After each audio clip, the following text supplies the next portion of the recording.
하나님 말씀 찾아봅니다. 시편 121편입니다. 시편 121편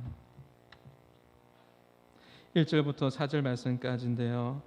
우리 한 목소리로 우리 같이 함께 읽어보겠습니다. 시편 121편 1절부터 4절 말씀까지 길지 않으니까 우리 같이 한 목소리로 같이 한번 읽어봅니다. 내가 산을 향하여 시작. 내가 산을 향하여 눈을 들기라. 나의 도움이 어디서 올까? 나의 도움은 천지를 지으신 여호와께로다. 여호와께서 너를 실족하지 아니하게 하시며 너를 지키시는 이가 졸지 아니하시리로다. 이스라엘을 지키시는 이는 졸지도 아니하시고 주무시지도 아니하시리로다. 아멘. 우리 오늘 말씀의 제목을 우리 같이 함께 읽어봅니다. 오늘 말씀의 제목은 나의 도움은 시작. 나의 도움은 어디서 오는가? 라는 제목으로 하나님의 말씀을 전합니다. 예전에 가슴 아픈 뉴스를 접한 적이 있습니다. 서울의 아주 유명한 특목고죠. 고등학교 학생이 한 친구가 마지막을 선택했습니다. 참 마음이 아픕니다. 그런데 그 친구가요, 극단적인 선택을 하기 전에 자신의 친구 3명에게 전화를 했습니다.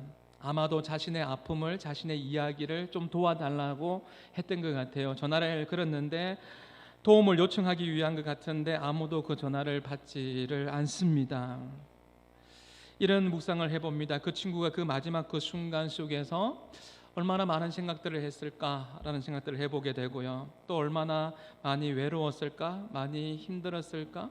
도움을 요청하려고 했는데 치열한 경쟁 속에서 자신의 친구들은 공부하고 있고 또 전화는 안 받고, 그런 상황 가운데에 마지막을 선택할 수밖에 없는 그 상황, 참 마음이 아픕니다. 생각만 해도 그렇죠. 자신의 주변에 아무도 자신의 소리를 들어주는 사람이 없다고 생각하니 마음이 무너지는 겁니다. 내 소리를 들어줄 수 있는 사람이 없구나, 마음이 무너지는 거죠. 오늘 설교의 제목이 무엇입니까? 오늘 설교의 제목이 뭐냐면 나의 도움이 어디서 오는가입니다. 이 질문을 스스로 해봐야 됩니다. 나의 도움이 어디서 오는가? 오늘 1절의 시인은 어떤 성경학자는 다윗이라고 보기도 하고 또 대다수가 무명의 어떤 시인이라고 봅니다. 그래서 시인이라고 하겠습니다. 시인은 1절에서 뭐라고 이야기하냐면, 우리가 암송하는 사람들도 있는데 다시 한번 볼까요? 1절에서 이렇게 고백합니다. 내가 산을 향하여. 1절 한번 띄워주시겠습니까? 1절 내가 산을 향하여 시작. 내가 산을 향하여 눈을 들리라. 나의 도움이 어디서 올까? 이렇게 질문으로 시작합니다. 시인은 산을 향하여 나의 도움이 어디서 올까라고 이야기했는데, 여기서 산은 무엇을 의미하냐면 예루살렘을 의미합니다. 어떤 성경학자는 이 산을 어려움 장애물로 이야기하기도 하지만 대다수가 산을 예루살렘, 그래서 시편 121편을 여러분 성경책에 보면 성전에 올라가는 노래라고 되어 있을 겁니다. 예루살렘을 향하여 올라가는 노래라고 되어 있을 거예요. 이 예루살렘은 하나님의 임재를 의미하는 것이죠. 그래서 오늘 시인은 내가 산을 향하여 눈을 들리라. 나의 도움이 어디서 올까라는 이 고백은요, 자신의 시선을 하나님께 두겠다, 하나님께서 임재하시는 예루살렘의 성전에 내 마음을 두겠다라는 그 고백이 됩니다. 여러분, 다니엘 말씀을 지난 시간에 계속 말씀을 들었습니다. 여러분 생각날 겁니다. 다니엘의 위기의 때에 사람들이 다니엘을 모함해서 사자밥으로, 사자굴로 그렇게 죽이려고 할 때 이 다니엘이 어떻게 행동했는지 여러분 기억나시죠? 그때 다니엘이 어떻게 했습니까? 전에 행하던 대로 하루에 3번씩 예루살렘을 향하여서 창문을 열고 하나님 앞에 기도했는데 감사 기도했어요. 왜 예루살렘을 향해서 기도했다는 거죠? 그 위기의 상황 가운데, 어려운 상황 가운데 나의 마음과 나의 시선을 어디에 두겠다라는 거예요? 예루살렘을 향하여서 하나님께 두겠다라는 거죠. 하나님께 두겠다라는 거죠. 요나도 마찬가지죠. 불순종했습니다. 불순종한 이거 요나가 요나서 2장 4절 말씀을 보면 불순종해서 물고기 뱃속에 들어가잖아요. 얼마나 답답했을까요? 아마 숨쉬기도 힘들었을 것 같아요. 그런 상황 가운데 하나님께 기도합니다. 잘못한 건 잘못한 거고, 하나님 앞에 기도하는데 어떻게 기도하죠? 내가 주의 목전에 쫓겨났다 할지라도, 내가 하나님 제가 잘못했습니다. 내가 주님의 목전에서 쫓겨났다 할지라도 내가 주님의 성전을 바라보겠습니다. 주님을 바라보겠습니다. 나의 시선과 나의 마음을 하나님께 두겠습니다. 이 말은 뭐예요? 잘못했습니다. 살려주세요. 내가 하나님 바라보겠습니다. 예루살렘 바라보겠습니다. 성전을 바라보겠습니다. 제가 잘못했거든요. 주님 살려주세요. 불순종한 건 잘못한 거지만 이렇게 성전을 바라보면서 예루살렘을 바라보며 기도한 것은 정말 잘한 것이죠. 언약의 하나님을 바라보면서 그렇게 기도했던 것이죠. 사랑하는 한마음교회 성도 여러분, 저는 물어보고 싶습니다. 여러분 힘들 때가 있어요, 없어요? 생각이 많을 때가 있어요, 없어요? 우울할 때가 있어요, 없어요? 대답 안 할 줄 알았습니다. 우울할 때가 있잖아요. 우울할 때가 있습니다. 잠을 자다가 수없이 깰 때가 있어요, 없어요? 있습니다. 목사인 저에게도 있습니다. 지난 월요일에 그랬습니다. 잠을 자다가 수없이 자다 깨다가 그렇게 했습니다. 왜냐하면 화요일날 새벽기도 말씀 전하고 싶어서 너무나 하나님께 주시는 마음이 있는데 이것을 꼭 전하고 싶은 마음 때문에 수없이 깼습니다. 제가 휴가 다녀왔잖아요. 우리 장로님들이 많이 수고해 주셨고요. 한동안 제가 새벽기도 설교를 안 하면서 잠언 말씀을 보는데 이 말씀이 주옥 같은 말씀인 거예요. 이 말씀을 빨리 전하고 싶은 마음에 그렇게 월요일은 그렇게 보냈고요. 또 솔직한 고백입니다. 목사인 저에게도 생각이 많을 때가 있어요. 그러다 보면 저도요 마찬가지입니다. 동일합니다. 저도 자다가 일어나고 수없이 그렇게 반복할 때가 있습니다. 솔직한 고백입니다. 우리의 삶 가운데 이런 상황들이 우리에게 찾아올 때 우리는 어디를 바라봐야 됩니까? 스스로에게 질문해야 합니다. 나의 도움은 어디서 올까라는 그 질문들을 해야 합니다. 방금 전에 그냥 부른 찬양이 아닙니다. 중심에 진실된 고백이 되기를 원하는 마음에 같이 함께 시선이라는 찬양을 불렀습니다. 우리의 시선을 하나님께 두어야 합니다. 이 찬양의 가사 방금 불렀잖아요. 너무나 은혜가 됩니다. 모든 시선을 주님께 드리고, 상황이 아니에요. 살아계신 하나님을, 전능하신 하나님을 느낄 때 내 삶은 주의 역사가 되고 하나님이 일하기 시작하네. 하나님께서 일하실 줄 믿습니다. 내 시선을 하나님께 둘 때, 내가 마음을 하나님께 둘 때, 하나님을 의탁하며 하나님께 모든 걸 의지하며 나갈 때 하나님께서 일하기 시작합니다. 나의 도움이 어디서 올까라는 이 질문을 여러분 우리의 삶 가운데 절대로 놓쳐서는 안 됩니다. 내 인생 가운데에 수없이 찾아오는 밀물과 썰물처럼, 파도처럼 내 마음을 무너지게 하는 광야의 그런 시간들이 많이 찾아오지 않습니까? 그럴 때 여러분 물어보셔야 됩니다. 질문하셔야 됩니다. 나의 도움이 어디서 올까? 나의 도움이 어디서 올까라는 이 질문하셔야 됩니다. 제가 설교를 하면서 여러분에게 누누이 가르쳐 드렸습니다. 우리 한마음 식구들, 사랑하는 식구들에게 누누이 가르쳐 주었습니다. 질문을 잘해야 된다고 했습니다. 나의 도움이 어디서 올까? 이 질문도 하셔야 되고요. 그리고 내 인생의 광야의 그 시간 가운데, 힘든 그 시간 가운데 질문하셔야 됩니다. 뭐라고요? 이 상황과 이 환경을 통해서 하나님 무엇을 깨닫게 해주시기를 원하십니까? 목사인 저에게 무엇을 깨닫게 해주시기를 원하십니까? 우리 한마음교회 성도들 가운데 광야의 시간을 가는 그 상황 가운데 하나님께서 무엇을 깨닫게 해주시기를 원하십니까? 하나님 말씀해 주옵소서. 선하신 하나님께서 깨닫게 해 주옵소서라고 그렇게 기도합니다. 그러면서 질문해야 합니다. 나의 도움은 어디서 올까? 그 질문 앞에 당당하게 오늘 이 시인처럼 2절의 말씀처럼 당당하게 고백해야 됩니다. 뭐라고요? 나의 도움은, 같이 한번 읽어봅니다. 2절 한번 떼어주시겠습니까? 나의 도움은 천지를 지으신, 나의 도움은 천지를 지으신, 같이 읽습니다. 나의 도움은 천지를 지으신 여호와께로소이다. 아멘 했습니까? 여러분 암송하십시오. 이 정도 암송할 수 있지 않습니까? 나의 도움이 어디서 올까? 하나님으로부터 온다. 나의 도움은 다른 곳이 아니라 하나님으로부터 온다. 천지를 지으신, 하늘과 땅을 만드신, 영어 성경에 나와 있는 것처럼 하늘과 땅을 만드신 창조주 하나님으로부터 온다라고 그렇게 고백할 수 있어야 합니다. 시인은 고백했습니다. 질문했습니다. 답을 얻었습니다. 그리고 깨닫게 되었습니다. 그러면서 3절과 4절에 이렇게 고백합니다. 계속해서 이어서 3절 4절 읽어봅니다. 여호와께서, 시작. 여호와께서 너를 실족하지 아니하게 하시며 너를 지키시는 이가 졸지 아니하시로다. 4절.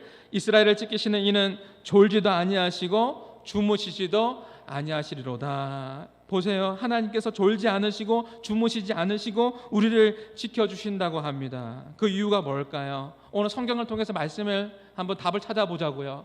그 이유가 무엇입니까? 3절에 나와 있죠. 실족하지 않게 하려고요. 우리가 실족하는 것을 하나님께서 원하지 않으세요. 실족이라는 단어가 뭐냐면 비틀거리다, 넘어지다, 미끄러지다입니다. 여러분 세상 속에 살아가면서 세상의 골리앗 앞에서 미끄러지고 있습니까? 비틀거리고 있습니까? 그리고 넘어지고 있습니까? 답답합니까? 고통스럽습니까? 근데 하나님께서는 우리가 실족하지 않기를 원하세요. 이것이 하나님의 마음입니다. 실족하지 마세요. 낙심하지 마세요. 섭섭하게 넘어가지 마세요. 이것이 우리를 향한 하나님의 마음입니다. 저도 마찬가지예요. 제 마음 가운데서 때로는 섭섭한 마음이 들어오고, 때로는 내 마음 가운데 실족하는 마음이 들어오고, 때로는 내 마음 가운데 여러분 낙심하는 마음이 찾아올 때도 있습니다. 그러나 하나님께서 우리 가운데 요청하는 것은 어떤 마음이라고요? 실족하지 아니하게 하신다라는 거예요. 하나님의 마음, 하나님의 심정을 여러분 아십니까? 에레미야의 말씀에 보면 너희를 향한 나의 생각은, 하나님의 마음은 재앙이 아니요 평안이요 장래의 소망을 주는 것이다. 우리가 소망 가운데 믿음 안에서 나아가기를 하나님 아버지께서 원하신다라는 겁니다. 누가복음 18장 1절 말씀 시작. 네, 그 말씀입니다. 항상 기도하고 낙심치 말아야 될 것을 비유로 말씀합니다. 낙심하지 말래요. 기도하랍니다. 기도하면서 하나님 아버지를 바라보랍니다. 요한복음 14장 1절 말씀 어떤 말씀이죠? 너희는 마음에 근심하지 말라. 근심이 있어요, 없어요? 예배를 드리면서도 내 마음 가운데 쿵탕쿵탕 거리죠. 이거 어떻게 하나? 이 문제 어떻게 하나? 이런 근심들이 우리 가운데 찾아옵니다. 너희는 마음에 근심하지 말라. 하나님을 믿으니 또 나를 믿으라. 예수님을 믿으라는 거죠. 믿으라는 거죠. 베드로전서 5장 7절 말씀 머릿속에만 간직하지 말고요. 믿음으로 선포했으면 좋겠습니다. 뭐라고요? 어떤 말씀이죠? 너희 염려를 다 누구에게 맡겨라? 주께 맡겨라. 그래야 하면 그가 너희를 건고하시리라. 주님께서 우리를 돌봐주신다라고 말씀합니다. 우리 하나님은요, 우리의 기도를 언제나 들어주시는 분이십니다. 그러할 때 있잖아요. 내가 너무나 긴급한데, 너무나 급한데 전화를 꼭 받아야 되는데 마음은 애가 타는데 전화를 안 받아요. 부재 중이에요. 전화를 안 받아요. 좀 빨리 받아라. 좀 빨리 받아라. 급한데 빨리 연락을 해야 되는데 안 받는 경우가 있어요, 없어요? 세상은 그렇잖아요. 세상은 내 마음은 급하고 내가 빨리 일을 처리해야 되는데 세상에는 꼬여가는 일이 있어요, 없어요? 있습니다. 근데 참 놀랍게도 뭐냐면 오늘 이 말씀이 너무나 위로가 되고 너무나 힘이 되는 것은 우리 하나님은 졸지 않으시는 하나님, 부재 중이 없어요. 어떤 순간 속에서도 나갈 수 있는 것이죠. 내 인생의 한밤중에도, 내 인생의 한밤중에 깨어서 답답하게 고통스럽게 내 가슴을 칠 때에도 부재중은 없어요. 그때 내가 무릎 꿇고 하나님께 나아가면 하나님께서 내 기도 들어주십니다. 얼마나 위로가 돼요? 위로가 안 됩니까? 저는 위로가 됩니다. 어떤 순간 속에서도 내가 하나님께 나갈 수 있다는 것이 얼마나 위로가 되는지 모릅니다. 지난주에 어떤 분이 감사의 내용을 적어서 여러분 감사 내용 적어주면 재정부에서 여러분 복사해서 저한테 올려줘요. 감사의 내용을요. 제가 다 보고 기도해요. 어떤 분이 그런 이야기해요. 주님의 눈동자로 지켜주셨다라는 그 표현이 제 내 마음 가운데 들려옵니다. 주님의 눈동자라는 건요, 하나님 말씀에 나와 있어요. 역대하 16장 9절의 말씀에 나와 있거든요. 하나님께서 우리의 형편을 아시고 주의 눈동자로 우리를 살피시고 불꽃 같은 눈동자로 우리를 지켜보시는 줄 믿습니다. 역대하 16장 9절 말씀 한번 읽어볼까요? 시작. 여호와의 눈은 온 땅을 두루 감찰하사 전심으로 자기를 향하는 자를 위하여 능력을 베푸시나니. 여호와의 눈동자는 우리를 향하고 있습니다. 여호와의 눈동자는 여러분을 향하고 있습니다. 여러분의 자녀들을 향하고 있습니다. 전심으로 자기를 향하는 자에게 주님께서 무엇을 베풀어 주신다고요? 능력을 베풀어 주신답니다. 여러분, 우리는 과정 속에 살아가고 있는 거예요. 우리의 인생이 나그네 인생이에요. 힘들 수 있는 거죠. 그러나 우리의 인생의 최종 종착역은 주님이 그하시는 저 좋은 천국은 예비되어 있어요. 우리가 가는 길 가운데 여러 가지 여정 가운데 힘든 일들이 있겠지만 주님께서 불꽃 같은 눈동자로 하나님의 정확한 타이밍에 보고 계십니다. 우리가 해야 될 것은 뭐냐면 내 시선을 하나님께 맞추고 내 시선을 하나님께 두는 거예요. 보세요. 요셉을 예를 들면 요셉이 여러분 어떻게 형들이 이럴 수 있나요? 요셉을 죽이려고 했죠. 요셉이 구덩이에 빠졌습니다. 그때도 불꽃 같은 눈동자로 하나님께서는 요셉을 보고 있고요. 그리고 요셉이 보디발의 집에 갔을 때도 보디발의 아내가 유혹을 할 때도 하나님은 보고 계셨고, 그리고 그 모함 가운데서도 감옥에 가게 되지 않습니까? 감옥 속에서도 당장 풀려나는 게 아니에요. 술 맡은 가난자의 그 꿈을 해석했음에도 불구하고 또 기다리게 하시고 하나님의 타이밍을 보는 겁니다. 때가 되었을 때 하나님께서 요셉을 불러주시고, 훈련되었을 때 불러주시고, 때가 되었을 때 높여주시고, 그들의 가족들을, 민족들을 구원하는 일에 요셉을 사용합니다. 사랑하는 성도 여러분, 우리가 하나님께 시선을 두고 하나님께 내 마음을 드리며 나갈 때 하나님께서 정확한 때에 여러분의 삶을 인도해 가실 줄 믿습니다. 하나님의 시간표, 하나님의 타이밍을 여러분 기대하십시오. 여러분 기대하십시오. 죽음은 죽으리라는 책을 쓴 안인숙 사모님의 간증이 생각납니다. 어느 날 신사참배를 거부하고 우상 앞에 저는 절할 수 없습니다. 신사에게 절할 수 없습니다. 일제시대 때 말이죠. 이것을 거부하면서 신앙의 순결을 지키면서 감옥에 가게 되었습니다.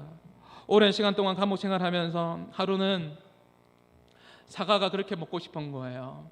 그래서 안인숙 사모님이 기도하면서 혼자 이렇게 기도합니다. 작은 목소리로 중얼거리면서 기도합니다. 하나님, 이 시간들이 참 고통의 시간들이 오래 가네요. 저 썩은 사과 하나라도 괜찮은데, 썩은 사과라도 괜찮은데 사과가 너무 먹고 싶네요. 썩은 사과라도 하나 주시면 좋겠습니다. 라고 그 기도가 끝나자마자 간수가 자기에게 와서요, 썩은 사과가 아니라 좋은 사과를 하나 주더라는 거예요. 놀라지가 않네요. 좋은 사과를 주더라는 거예요. 그래서 그 사모님이 고백하는 거죠. 생각만 하여도 나 썩은 사과 하나만 먹어도 좋겠다 생각하면서 중얼거리면서 그렇게 하나님 앞에 마음을 드리면서 그렇게 푸념 아닌 그런 기도를 드렸는데 하나님은 그것조차도 들으시고 그렇게 응답해 주시는구나 라고 그렇게 고백을 합니다. 저도 최근에 좀 비슷한 그런 은혜가 있습니다. 지난 토요일 날이 초복이었잖아요. 그래서 시간도 없거니와 식당에 가면은 초복날 사람들이 너무 많을 것 같아서 그냥 먹는 것을 포기했습니다. 그래도 생각은 했습니다. 생각만 했어요. 그리고 먹으면 힘이 나겠다라는 그 생각도 한번 해봤습니다. 그날이 토요일 날이었고 주일학교 그 다음 날에 여름 성경학교 날인데 토요일 날에 저희 아내가 준비를 하고 나서 성경학교로 바빠서 저녁을 준비를 못했어요. 미처 준비 못한 시간이었어요. 저녁을 준비 못한 그 시간에 어디선가 전화가 걸려옵니다. 전화가 걸려오는데요. 그러면서 어떤 분이 그래요. 제가 흉내는 못하겠는데 목사님 식사는 하셨어요? 제가 흉내 내려고 한 거예요. 약간 비슷한 목소리로 목사님 식사는 하셨어요? 아니요, 아직 못했는데요. 갑자기 제가 식사를 하는데요, 목사님 사모님이 생각이 나서요, 제가 식당에 있는데 오실 수 있나요? 지금 제가 갈 수 있는 상황이 아니에요. 제가 못 가요. 죄송해요. 그랬어요. 아, 그래요? 그럼 제가 포장해서 삼계탕 포장해서 갖다 드릴게요. 평소 같으면 제가 죄송해요. 제가 하면서 죄송하면서 괜찮습니다. 제가 강하게 거부할 텐데 그날은 그 시간에는요, 아니에요, 괜찮아요. 신경 쓰지 말고 맛있게 드세요. 이랬을 건데 제가 그날 그 시간에는 두 분만 거절했습니다. 괜찮아요. 아니에요, 제가 갖다 드릴게요. 예, 알겠습니다. 예, 알겠습니다. 하면서 제가 왜 그랬냐면 한번 물어봅시다. 제가 먹고 싶어서 제가 두 분만 거절하고 예, 알겠습니다 그랬을까요? 아니요. 갑자기 저는 천상 목사인가 봐요. 그런 묵상이 들어오는 거죠. 저도 생각했잖아요. 저도 생각했더니 목사님 저녁 식사하셨어요? 이것이 저는 우연처럼 느끼지 않더라고요. 우연한 것으로 받아들이지 않았습니다. 저는 이것을요, 하나님의 큰 위로로 받아들였습니다. 하나님의 위로하심으로 다가오더라고요. 얼마나 감사했는지 모릅니다. 제가 그분을 마음껏 축복하면서요, 제가 더 큰 은혜를 받았습니다. 우리의 삶을 돌아보면요, 우리의 삶 가운데는 우연처럼 보이는 일들이 많이 있겠지만, 우연한 것처럼 보이는 일들이 많이 있겠지만 우연이 아니라 하나님의 섭리와 하나님의 계획과 하나님의 손길 가운데 있다는 것을 여러분 기억하셔야 합니다. 하나님의 손길을 보셔야 돼요. 그래서 우리는요, 우리의 시선을 하나님께 두고 하나님께 마음을 두고 나아갈 때 어떤 일이 벌어지죠? 때를 따라 도우시는 긍휼의 하나님, 이 현수만 보이시죠? 때를 따라 도우시는, 나의 시선을 하나님께 두며 나갈 때 때를 따라 도우시는 하나님의 은혜가 우리의 삶 가운데에 일어나게 되는 것이죠. 그래서 다시 한번 히브리서 4장 16절의 말씀을 우리 같이 함께 읽어보기를 원합니다. 화면에도 나옵니다. 같이 읽습니다. 그러므로 우리는 긍휼하심을 받고 때를 따라 돕는 은혜를 얻기 위하여 어떻게 하라고요? 은혜의 보좌 앞에 담대히 나아가십시오. 하나님께 나아가십시오. 은혜 보좌 앞에 나가십시오. 하반기에 더욱더 하나님을 바라보십시오. 하나님을 의지하십시오. 나아가십시오. 그리고 우리 하나님은요, 우리의 방법이 아니라, 나의 방법이 아니라, 나의 뜻대로가 아니라 하나님의 최상의 방법으로, 최상의 뜻으로, 베스트 웨이로, 최상의 방법으로, 최상의 뜻으로 그렇게 인도해 가실 것입니다. 좀 더 우리가 말씀을 들으면서 좀 더 솔직해지자고요. 우리는요, 나의 도움이 어디서 올고 질문하셔야 된다고 했습니다. 그런데 질문도 했습니다. 그런데 내가 생각했던 방식과 내가 기대했던 것과 전혀 다른 결과들이 내 삶 가운데 찾아올 때 우리는 어떻게 반응합니까? 좀 더 솔직하게. 기대했습니다. 기도했습니다. 내가 생각했던 결과가 안 나타납니다. 안 좋아요. 내가 원치 않은 방향으로 갑니다. 그때 우리는 의문을 갖기 시작합니다. 하나님께서 나를 지키시는가? 하나님께서 우리 가정을 사랑하시는가? 하나님께서 우리 교회를 어떻게 인도하시려고 하는 거지? 하나님 살아계시는가? 라는 생각들을 하면서 투정 부릴 때가 있어요, 없어요? 또 대답 안 할 줄 알았습니다. 그럴 때가 우리의 삶 가운데에 솔직히 있습니다. 좀 더 강하게 나가면 마치 필립 안시가 쓴 책 제목처럼 하나님 당신께 실망했습니다. 책 제목이 그래요. 하나님 당신께 실망했습니다. 우리가 그럴 때가 있잖아요. 내 감정이 컨트롤이 안 되고 그렇게 주어지는 상황 가운데 내 생각대로 내 뜻대로 내 마음대로 안 된다고 해서 우리도 모르게 투정 부리면서 하나님 당신께 실망했거든요. 당신께 실망했습니다. 어떻게 하실랍니까? 그럴 때가 있습니다. 하나님의 마음을 아프게 할 때가 있습니다.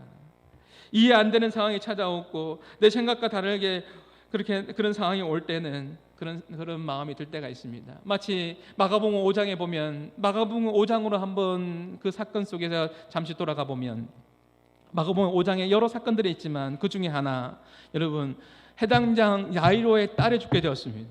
여러분 생각해 보십시오. 나의 딸이 죽게 되었습니다. 해당장 야이로의 딸이 죽게 되었을 때 그 해당장이 어떻게 합니까? 예수님께 찾아갑니다. 예수님께 찾아가서 간곡히 요청합니다. 예수님, 예수님, 내 사랑하는 딸이 죽게 되었습니다. 살려주세요. 도와주세요. 예수님 같이 갑시다 라고 이야기합니다. 간곡히 부탁을 합니다. 그런 가운데에 발걸음은 빨라질 것입니다. 자신이 생각했던 것은 뭐예요? 예수님을 빨리 데리고 가서 자신의 딸을 고쳐 주기를 원하는 마음이 해당장의 생각이었을 겁니다. 가는 길에 누구를 만나게 되죠? 12년 동안 혈루증으로 고통받는 여인을 만납니다. 이 여인을 만나고 그 시간들에 지체됩니다. 그 이 여인과 함께하는 그 시간들 속에서 여러분 해당장의 마음이 얼마나 조급할까요? 예수님 지금 그럴 시간이 아니에요. 지금 이 혈루병 이 여인과 이 대화할 시간 아니고요. 내 딸이 죽게 되었는데 빨리 가셔야죠. 빨리 가야죠. 이것은 자신의 생각인 거예요. 그렇잖아요. 그런데 비보가 들려옵니다. 어떤 소식이 들려옵니까? 해당장의 딸이 죽게 되었다는 소식이 들려옵니다. 이처럼 우리의 삶 가운데는 내가 생각했던 것과 내가 원하는 것과 내 뜻과 내가 바라는 것과 전혀 다르게 예수님께서 움직이시는 경우가 있을 수 있습니다. 그래서 우리의 마음 가운데는 하나님 일하지 않는 것 같고 때로는 손을 놓으신 것 같고 그럴 때가 있습니다. 내 삶의 무게가 너무나 무거워서 때로는 내 감정에 사로잡혀서 내 감정 조절이 안 되어서 하나님 당신께 실망했거든요. 실망했습니다. 라고 이야기할 때도 있습니다. 이럴 때 우리는 어떻게 해야 합니까? 사랑하는 성도 여러분, 실수하지 않으시는 하나님을 신뢰할 수 있기를 바랍니다. 우리 하나님은 변치 않으시는 하나님, 실수하지 않으시는 하나님, 언제나 살아 역사하시는 하나님이신 줄 믿습니다. 제가 정말 좋아하는 찬양이 있어요. 그 찬양의 제목이 뭐냐면 우리 하나님은 실수하지 않으신다네. 하나님은 실수하지 않으신다네. 여러분만 힘듭니까? 아니요. 여러분보다 더 힘든 사람이 많이 있습니다. 여러분 주변에 보면요. 하나님은 실수하지 않으십니다. 이 찬양의 가사를 한번 제가 읊어드릴게요. 한번 떼어주시겠습니까? 이 찬양의 가사에 보면은 하나님은 실수하지 않으신다네. 한번 떼어주시겠습니까? 이 찬양에 보면 내가 걷는 이 길이 우리가 하는 이 길이 굽어도는 수가 있어도 우리의 심장이 울렁이고 가슴 아픈 일들이 있어요 없어요? 있습니다. 저에게도 있었습니다. 내 마음속으로 그래도 여전히 기뻐하는 까닭은 내가 기뻐하는 그 까닭이 있습니다. 내가 낙심하지 않는 까닭이 있습니다. 낙심하지 않는 그 이유가 뭐냐면 우리 하나님은 어떤 분이라고요? 실수하지 않으심일세. 그 다음 가사를 한번 보여주시겠습니까? 어두운 밤이 있습니다. 어두운 밤 어둠이 깊어 날이 다시는 밝지 않을 것 같아 보여도 참 찬양 잘 부릅니다. 그죠? 내 신앙 부여잡고 주님께 모든 것 맡기리니 하나님은 내가 믿음일세. 제가 얼마나 이 찬양을 좋아하는지 모릅니다. 좀 잘 부르지 않아요? 제가 많이 불렀기 때문에 그런 거예요. 이 찬양 너무 좋아하거든요. 하나님 믿습니다. 차츰차츰 안개는 거치고 하나님 지으신 뜻이 어떻게 한다고요? 안 보이잖아요. 솔직히 지금 여러분 안 보이잖아요. 안 보이잖아요. 그래서 답답한 거잖아요. 하나님 신뢰 안 하기 때문에 그런 거예요. 차츰차츰 안개는 거치고 하나님 지으신 뜻이 뚜렷이 보일 겁니다. 가는 길이 온통 어둡게만 보여도 뭐라고요? 하나님은 실수하지 않으신다네. 실수하지 않습니다. 제가 눈물을 흘리며 고통의 그 광야의 시간을 보낼 때도 하나님 저에게 왜 이 시간 허락하세요? 라고 그렇게 고백할 때 있었거든요. 얼마 지나지 않아 그 시간들을 돌아보니 하나님이 저에게 엄청난 선물을 주셨더라고요. 이루 말할 수 없는 내 인격을 다듬어 가시고 이루 말할 수 없는 하나님의 그 선물을 저에게 주셨더라고요. 우리 하나님은요, 여러분의 상황을 모르실까요? 다 아세요. 모르시는 분이 아니세요. 하나님의 시선과 하나님의 눈동자 안에 여러분이 들어가 있다는 것을 왜 모르세요? 하나님의 불꽃 같은 눈동자를 그 아무도 피할 수가 없습니다. 4대 교회를 하나님께서 책망하면서 초대교회 주님께서 뭐라고 이야기했습니까? 내가 내 행위를 알고 있다. 이 모든 것을 알고 있다라고 주님께서 말씀했습니다. 25년 전의 영화인데 그 영화의 제목이 너무나 강렬해서 그 내용은 잘 기억이 안 나지만 그 영화의 제목은 여러분도 들어도 압니다. 그 제목이 뭐냐면 기억나실 거예요. 나는 너가 지난 여름에 한 일을 알고 있다. 이 영화의 제목이 아주 독특하잖아요. 25년 전의 영화 기억나십니까? 나는 너가 지난 여름에 무엇을 한지를 알고 있다. 나는 너가 지난 주간에 무엇을 한지를 알고 있다. 나는 너가 너의 인생 가운데 나의 기쁨이 된 것을 내가 모르는 것이 아니다. 알고 있다. 그 인생의 구덩이 속에 있을 때도 요셉을 예를 들면 알고 있는 겁니다. 하나님 모르는 게 아닙니다. 그 감옥 속에서도 하나님 모르시는 거 아닙니다. 보디발의 아내의 유혹 속에서도 하나님 모르시는 거 아닙니다. 네가 행한 것을 알고 있다라는 거예요. 하나님 모든 것을 아십니다. 이 말씀 앞에 여러분의 마음이 어떻습니까? 굉장히 든든합니까? 불안합니까? 알고 계십니다. 결코 여러분 두려워할 필요는 없습니다. 하나님 자녀는 우리가 하나님께서 원하시는 것은 뭐냐면 모든 것을 알고 계시는 그 하나님 앞에 믿음으로 반응하며 주님 앞에 한 걸음 한 걸음 나오기를 주님께서 원하시는 것이죠. 시편 139편 1절부터 4절 말씀 제 이야기가 아니라 성경의 이야기입니다. 한번 읽어볼까요? 1절 시작. 여호와여 주께서 나를 살펴보셨으므로 나를 아신다 모르신다? 아십니다. 여러분이 어떤 마음으로 오늘 예배 드리는지도 하나님 아십니다. 2절 주께서 내가 안고 일어섬을 아신다 모르신다? 아십니다. 여러분이 어떤 걱정을 가지고 있는 것도 아십니다. 멀리서도 나의 생각을 밝히 아신다 모르신다? 아십니다. 3절 나의 모든 길과 나의 눕는 것을 살펴보셨으므로 나의 모든 행위를 익히 아신다 모르신다? 아십니다. 이건 하나님 말씀입니다. 4절 말씀 같이 읽습니다. 시작. 여호와여 내 혀의 말을 알지 못하시는 것이 하나도 없으시니이다. 우리가 말하는 것과 행동하는 것과 우리의 삶의 모든 것을 주님께서 아신다는 겁니다. 여러분의 아픔도 아시고 여러분의 가는 길도 아시고 여러분의 지금 현재 어려움도 아시고 예배를 드리면서도 여전히 붙들고 있는 이 문제가 해결되기를 원하는 이 마음도 하나님께서 아십니다. 여러분의 행한 일들을 하나님께서 기억하고 있습니다. 하나님께서 보시고 계십니다. 오늘 예배 마치고 여러분 옥수수 받아가시잖아요. 여러분 옥수수가 어디서부터 온 것인 줄도 압니다. 물론 주보에 나와 있으니까 누가 이렇게 섬기는 건 알지만 어떻게 된 과정은 모르잖아요. 그분의 상급이니까 제가 이야기하지는 않겠습니다. 하나님은 우리의 모든 상황들을 다 알고 계십니다. 하나님의 방법과 하나님의 시간과 하나님의 때를 다만 보고 계실 뿐인 것이죠. 내 생각과 내 기대와 내 뜻과 다를 수 있겠지만, 그러나 하나님께 믿음으로 반응했다면, 내가 하나님께 믿음으로 반응했다면, 중요한 것은 내가 하나님 앞에 믿음으로 반응하는 거예요. 내가 하나님께 믿음으로 반응했다면 하나님의 시간표에 하나님의 계획대로 여러분의 삶을 선하게 인도해 가실 줄 믿습니다. 말씀을 정리하겠습니다. 우리의 도움이 어디서 올까 질문하셔야 됩니다. 질문하셔야 됩니다. 나의 도움이 어디서 올까라는 그 질문하셔야 되고요. 그 질문 앞에 두리뭉실하게 대답하지 마십시오. 두리뭉실하게 여러분 대답하는 게 아니라 정확하게 대답해야 됩니다. 예 주님 그렇습니다. 나의 도움은 하늘과 땅을 창조하신 창조주 하나님, 전능하신 하나님으로부터 옴을 저는 믿습니다라고 믿음으로 선포할 수 있기를 바랍니다. 이런 엉뚱하게 다른 곳에 찾아가면 안 돼요. 나의 도움은 무당에서 옵니다. 찾아가면 안 됩니다. 한국교회 여러분 병폐입니다. 우리 한마음교회는 아무도 그런 사람 없겠지만 없는 걸로 알고 있습니다. 나의 도움이 어디서 올까? 무당하게 찾아가지 말고 천지를 지으신 여호와 하나님을 신뢰하면서 하나님께 나가야 합니다. 이영규 선교사님을 잘 알 겁니다. 서울대 나오시고 또 하버드 대학교에서 박사학위를 받고 그런 상황 가운데 자신의 길을 갑니다. 그런데 하나님께서 분명한 부르심이 있습니다. 하나님께서 콜링을 합니다.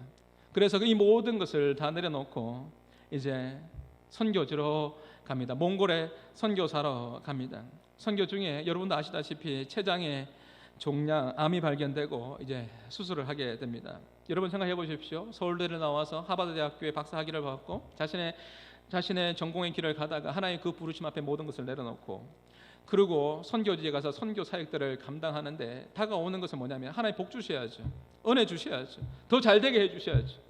그렇지 않습니까? 더 많이 위로하고 더 하나님께 더 많은 복으로 함께 해주셔야 되는데 더 어려움이 찾아옵니다. 췌장에 암이 생깁니다. 우리 같으면 참 이런 상황 가운데 너무나 고통스러울 것 같은데, 한 기자가 선교사님에게 이렇게 질문을 합니다. 인터뷰에서 이렇게 이야기합니다. 선교사님 혹시 지금 무척 고통스러울 것 같은데 죽음에 대해서 한번 생각해 본 적이 있습니까? 라는 그런 질문을 하게 됩니다. 이때 선교사님이 아주 담담하게 이렇게 대답합니다. 죽음의 문제는 저에게 있어서 아주 편안하게 받아들일 수 있을 것 같습니다. 왜냐하면 이미 죽음에 대한 부분은 오래전에 다 정리가 다 되었기 때문에 그렇습니다. 몽골에서 사역을 하면서 죽음을 워낙 가까이에서 많이 보았고 또 나의 마지막도 이미 하나님 앞에서 이미 정리되었기 때문에 죽음은 저에게 아무 문제가 되지 않습니다. 나의 아내도 담담하게 이것을 받아들일 준비가 되어 있을 겁니다. 무엇보다 중요한 것은, 너무나 감사한 것은 그 상황 속에서도 감사를 이야기합니다. 너무나 감사한 것은 내가 만난 하나님이 어떤 분인지를 내가 알기에, 내가 만난 하나님이 어떤 분인지를 알기에, 내가 만난 하나님이 어떤 분인지 알기에 내가 만난 하나님을 이야기하면서 눈시울이 붉어지고 하염없이 기자 앞에서 눈물을 흘립니다. 그 아픔의 순간 속에서도 내가 만난 하나님이 누구이신지 알기에 그 다음이 기대가 됩니다라고 고백을 합니다. 그 아픔의 그 순간 속에서도 내가 만난 하나님이 어떤 분인지 알기에 이렇게 고백을 하고 있는 것이죠. 너희는 여호와의 선하심을 맛보아할지니라. 여러분이 만난 하나님은 어떤 분이세요? 우리가 선하신 하나님을 알면 그 상황을 이해할 수 있게 됩니다. 선하신 하나님을 만나게 되고 그 하나님과의 인격적인 그 친밀한 관계 속에 누리게 될 때 여러분 자기 자신만을 바라보지 않아요. 절대 그렇지 않습니다. 내가 만난 하나님은 그렇습니다. 목사 이성구 목사가 만난 하나님은 그렇습니다. 선하신 하나님을 만나게 되면요, 내 자신의 굴레에 갇히지 않습니다. 선하신 하나님 안에서 그 어려운 상황 속에서도 여러분 여유가 생기게 되고, 그리고 남을 축복할 수 있는 은혜도 누리게 됩니다. 선하신 하나님을 만나게 되면 내가 만난 그 고난도 고난으로 다가오는 것이 아니라 하나님의 축복으로 다가오게 되고 깨닫게 됩니다. 요한 웨슬리가 남긴 마지막 말을 이야기하고 마치려고 합니다. 마지막으로 무슨 이야기를 했냐면 세상에서 제일 좋은 것은 하나님이 우리와 함께 계시는 것이다. 이것을 여러분은 지금 누리고 있습니다. 세상에서 제일 좋은 것은 하나님이 우리와 함께 계시는 것이다 라는 것이죠. 오늘 성령 하나님께서 여러분을 붙잡아 주실 줄 믿습니다. 나의 도움이 어디서 올까 스스로 질문하십시오. 질문해야 됩니다. 그 질문 앞에 두리뭉실하게 대답하지 마시고요. 두리뭉실하게 대답하는 게 아니라 예 주님 그렇습니다. 나의 도움은 이 시인의 고백처럼 동일합니다. 하늘과 땅을 창조하신 창조주 하나님으로부터 옵니다. 나의 시선과 나의 마음을 하나님께 두겠습니다. 하나님 역사하여 주옵소서. 지난 한 주간 동안 하나님의 말씀을 묵상하면서 내가 느꼈던 것은 바로 이것입니다. 나는 능력이 없습니다. 나는 실력이 없습니다. 그런데 하나님께서 우리 가운데 원하시는 것이 무엇일까요? 여러분 교회를 섬기면서 또 여러분 사업을 하면서 여러분 각자 여러분의 역할 속에서 일들을 하면서 정말 하나님께서 원하시는 것이 무엇이라고 생각합니까? 제가 목회를 하면서요 정말 하나님께서 원하시는 것이 무엇이라고 생각합니까? 라는 그 질문들을 제 스스로 해봤습니다. 하나님께서 원하시는 것은 뭐냐면 탁월한 능력이 아니에요. 나에게 실력이 아닙니다. 그게 아니에요. 저에게는 그런 능력도 없고 실력도 없습니다. 하나님께서 정말 원하는 것은 뭐냐면 하나님을 전적으로 의존하는 것, 하나님을 전적으로 사랑하는 것. 나의 도움은 다른 곳에서 오는 게 아니라 나의 도움은 하나님으로부터 온다는 그 고백을 하나님께서 듣기를 원하셨습니다. 아멘입니까? 그 고백을 하나님께 듣기를 원하세요. 잘 생각해 보세요. 오늘 이 말씀 앞에 우리가 능력이 있으면, 우리가 실력이 있으면, 우리가 잘났으면 얼마나 잘났습니까? 이것으로 하나님 앞에 영광 돌릴 수 있다고요? 아니요, 아닙니다. 하나님께서 정말 원하시는 것은 뭐냐면 하나님을 전적으로 의존하고 전적으로 사랑하고 이 모든 상황, 이 모든 해결도, 이 모든 부분들이 하나님의 손에 달려 있습니다라고 고백하는 이 고백을 하나님께서 듣기를 원하시는 것이죠. 나의 도움이 어디서 올까? 두리뭉실한 대답이 아니라 정확한 대답. 천지를 지으신 여호와 하나님으로부터 옵니다라고 진솔되게 고백하면서 이번 한 주간 또 믿음 안에서 하나님을 바라보면서 친밀한 관계 속에서 주님과 교제하고 대화하면서 행복하게 기쁨 가운데 나아가시는 우리 한마음교회 모든 성도들이 다 될 수 있기를 주님의 이름으로 축복합니다. 들은 말씀을 기억하시면서 또 오늘 같이 부를 찬양의 가사를 기억하면서 우리 하나님은 어떤 분이신지 같이 함께 고백하며 찬양 드렸으면 좋겠습니다. 우리 하나님은 어떤 분이십니까? 나를 만드시는 분이시고 나를 지켜주시는 분, 나를 가장 많이 알고 계시는 하나님이세요.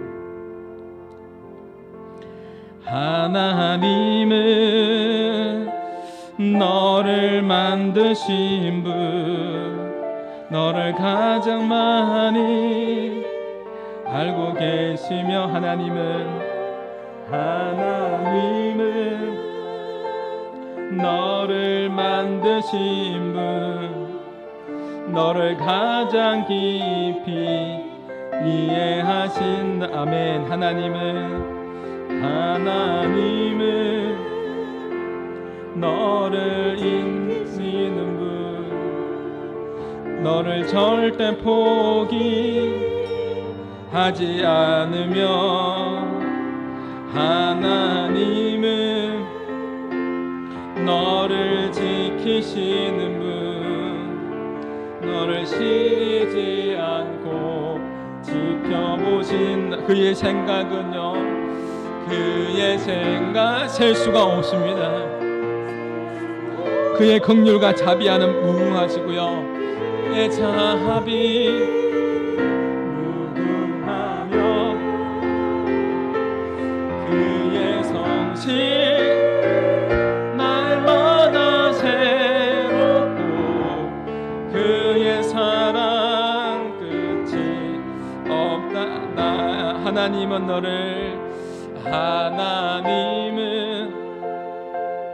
너를 원하시는 분, 이 세상 그 무엇 그 누구보다 하나님은 너를 원하시는 분입니다. 너와 같이 있고 싶고 싶어 하신다. 하나님은 어떤 분이시죠? 하나님 우리를 인도하여 가시는 분, 너를 인도하는, 두려워하지 마세요. 광야에서도 폭풍 중에도 하나님은 너를 인도하는 푸른 초장으로 인도. 그의 생각은 셀 수 없습니다. 그의 생각 셀 수 없고 그의 자비 무궁하며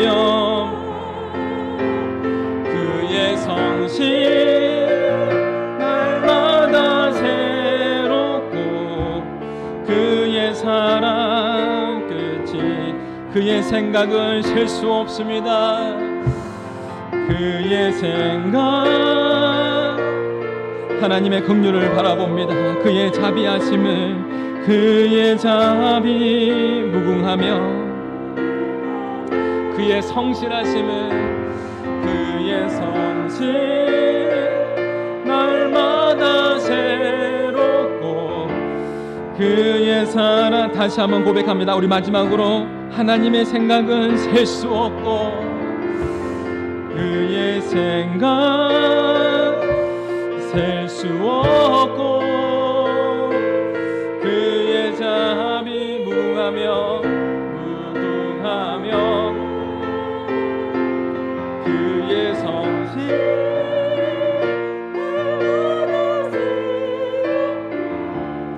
그의 사랑 끝이 없단다. 아멘. 여러분 괜찮으세요? 우리 말씀 들었는데요, 찬양도 불렀습니다. 이제 마지막으로 하나님 앞에 좀 결단하면서 기도하고 예배를 마치기 원하는데, 여러분 괜찮으십니까? 오늘 일부 예배 드릴 때 시간들 중에 좀 아픔이 있는 분이 있어요. 계속 예배 드리는데 또 찬양 부르는데 계속 눈시울이 붉어지고 계속 우세요. 그럴 만한 이유가 있는 거죠. 하나님 어떤 분인지 고백하고 하나님 그분을 생각하는데 하나님의 도우심이 절실히 필요한 거고요. 여러분, 이 시간 내가 만난 하나님 어떤 분이시죠? 이 시간 같이 한번 고백했거든요. 하나님 나를 만드셨다. 하나님 나를 지키신다. 하나님 나를 절대 포기하지 않으신다. 나를 인도하신다. 그의 사랑 끝이 없다고 고백했습니다. 오늘도 예배를 드리면서 또 찬양을 드리면서 어떤 분은요, 정말 그 말씀을 이 앞에 서면 정말 받아들이는 것 같아요. 와, 어떻게 이 말씀을 그렇게 흡수하는 것 같아요. 막 스펀지가 물을 흡수하는 것처럼요. 죄송합니다. 근데 어떤 분은요, 그냥 앉아 있는 것 같아요. 하나님의 마음이 어떨까라는 생각들도 해봅니다. 어떤 분은요, 눈시울이 붉어지면서 그래서 그렇게 하염없이 하나님 앞에 반응하며 나가는 분들이 있습니다. 왜 그럴까요? 왜 내 눈시울이 붉어지고 내 가슴이 쿵딱거리고 왜 그럴까요? 왜냐하면 내가 만난 하나님이 그분을 느껴지기 때문에 그렇습니다. 하나님이 어떤 분이신지 알기 때문에 그렇습니다. 찬양을 부르면서 말씀을 들으면서 내가 만난 그 하나님이 필요하기 때문에 그렇습니다. 인도하시는 하나님이 필요하기 때문에 그렇습니다. 나를 지키시는 하나님이 필요하기 때문에 그렇습니다. 오늘 말씀을 들은 대로 또 여러분 찬양을 부르는 대로 여러분 마음에 주시는 그 마음을 가지고 우리 마지막으로 같이 한번 결단하며 기도했으면 좋겠습니다. 예, 주님, 이분 한 주간 살아갈 때 나의 도움이 어디서 올까 질문하겠습니다. 그리고 그 질문 앞에서 천지를 지으신 하나님으로부터 옵니다라고 고백하면서 내 있는 모든 상황을 하나님에 올려드리면서 나가겠습니다. 하나님 인도하여 주옵소서, 성령 하나님 인도하여 주옵소서라고 그렇게 고백하며 우리 이 시간 같이 함께 기도하며 나갔으면 좋겠습니다. 같이 함께 기도하시겠습니다. 하나님 아버지 감사합니다. 하나님 아버지, 하나님 말씀을 듣게 해주셔서 감사합니다. 하나님 아버지, 믿음으로 반응하게 하여 주옵소서. 나를 지키시고 나를 인도하여 주시고 나를 절대 포기하지 않으시고 모든 상황을 하신 하나님께서 하나님 아버지 하나님 주여 성령으로 역사하여 주시옵소서. 주여 우리 교회를 하나님 아버지 하나님 지켜주시옵소서. 하나님 아버지 하나님 주여 우리 한마음 교회를 또 하나님 우리 한마음 모든 가족들을 하나님 아버지 하나님 주여 선하신 하나님, 인자하신 하나님, 능력의 하나님, 전능하신 하나님 주님의 사랑으로 하나님 아버지 만져주시고 주여 역사하여 주시옵소서.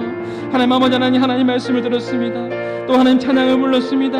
이것이 형식적인 고백이 되지 않게 하여 주옵소서. 나의 도움이 어디서 올까? 하나님 아버지는 천지를 지으신 하늘과 땅을 창조하신 창조주 하나님, 전능하신 하나님의 손에 달려있다는 것을 믿음으로 고백하며 주여 하나님 앞에 나아갈 수 있게 하여 주옵소서. 이번 한 주간도 하나님 아버지 세상을 향하여서 힘있게 담대하게 믿음 안에서 나갈 수 있는 우리 모든 한마음의 식구들 되게 하여 주시옵소서.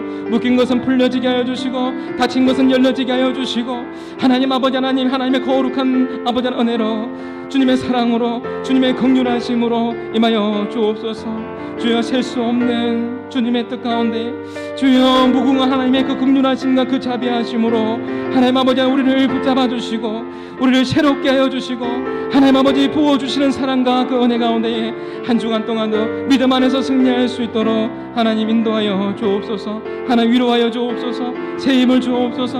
능력으로 함께하여 주옵소서. 하나님 함께 하시는 그 하나님의 은혜가 우리 모두에게 있게 하여 주시옵소서.